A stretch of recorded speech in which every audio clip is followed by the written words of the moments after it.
Welcome back to the channel. My name is Mark Ashby and this is the Grill Marco cooking channel. And in today's video, we are combining two of barbecue's greats, mac and cheese and chili. We're throwing some smoked brisket in there and we're gonna make some smoked brisket mac and cheese chili all in one pot right here on the Traeger Ironwood. Now the first step is you want to get a light smoke. So I have some oak wood pellets going on in here right now, and I've already fired up my Traeger to 275 degrees. You can use any grill that you want, but we're getting some vegetable sauteed. So what I've done is diced up a whole white onion, a red bell pepper, and 1.5 jalapeños with some garlic.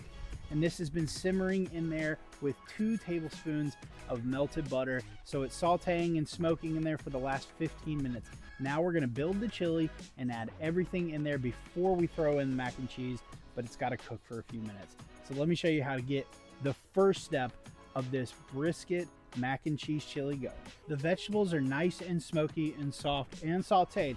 So we're gonna open up the grill, and the first step is to add some no salt tomato paste. So you're just gonna do the whole can in there, and then we're gonna stir that around. But first we gotta add some seasoning to it. 2 tablespoons of cumin. You can go as little or as light as you like. Add another 2 tablespoons of some chili powder. Like that. And what kind of recipe would it be if we weren't using some Prime 4?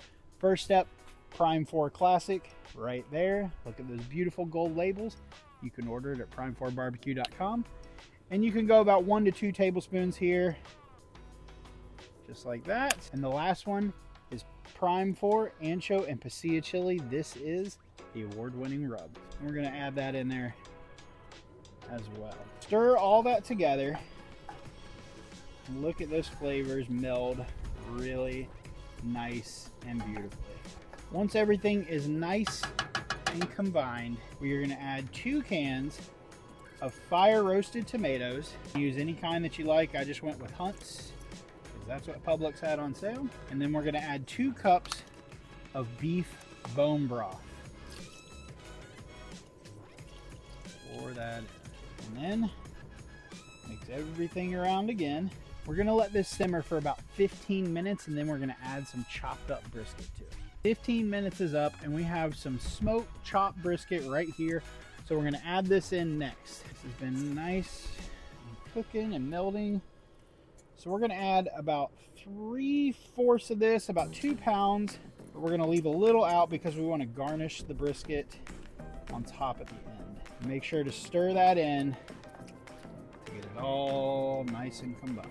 Now we're gonna let that sit for about 60 minutes to 1 hour and 20 minutes. And then we'll come back and check and see how it's looking. 1 hour and 20 minutes of this beautiful oak smoke has been rolling, and let's take a look. Kind of just looks the same there, not much going on. So the next step we have to do for the mac and cheese part is we're gonna add some Velveeta, some shredded mac and cheese from Cabot, some shredded cheddar, and a little bit of heavy cream.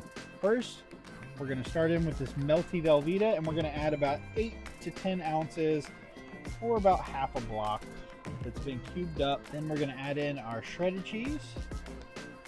We want about 2 cups of this. And then we're gonna add about half a cup of heavy cream, which is right there. We're gonna mix that in. We're gonna let this sit for about another 20 to 25 minutes so that it melts nice and evenly. And then we will fold in the mac and cheese elbow mac that we've already cooked to al dente. It's been about 15 to 20 minutes, still rolling at 275. This is where things are gonna get a little dangerous. We can see that the cheese has melted. It's nice and melty in there. You can see that it's combined well. There's probably a couple chunks still in there, that's okay. Here's where it's gonna get a little tricky. We have some al dente elbow mac right here, and we're just gonna slowly add this in because we are, if you can't see, we're right at the top. So just slowly push it in. You want to do about a ½ pound to a pound of mac. I'm going to get as much as I can in there without overflowing. But we are on the home stretch here. So finish shoving in all your al dente elbow mac and cheese, and then let it sit for another 15 to 20 minutes, and then we'll come back, try it out. So far through this whole cook, we're about 2 hours and 15 minutes in. I think everything is done. Let's take a final look. There is that beautiful smoked mac and cheese brisket chili. So we're gonna just take a ladle. You can see it thickened up a lot. I've got some garnishes in here. I've got a little more cheese, some fresh jalapeños, and a little more brisket. Just throw that on top. Nice pop of color. That right there is your brisket, chili, mac and cheese. This looks amazing. I'm not sure if we're supposed to use a fork or a spoon, but I went with a spoon here. There's the bite. You know we gotta try it. Cheers. It's got the chili flavor from the seasonings. The brisket adds that nice smoky touch to it, especially since it's been open the whole time. The mac and cheese, it is just a little creamy in there. I probably could add a little more cheese if I wanted to make it like extra cheesy, but man, that is delicious. You know, I figured let's try something different. Combine two of barbecue's favorite things, chili and mac and cheese. Throw some brisket in there and see what happens. And I'll tell you what, this is a winner for dinner. And if you love recipes and barbecue content, why don't you go ahead and hit that smash that subscribe button down below. Go ahead and set the alarm to give you new notifications when we get new recipes coming out every week, whether it's all about grilling and barbecue content here on this channel. And if you want to order some seasonings, go to prime4barbecue.com. Order some of these handcrafted small batch seasonings that are made right here in my kitchen. They're black garlic. They are amazing. Until next time, keep those grills fired up so the flavor doesn't go down. I've got dinner for like a week. So good.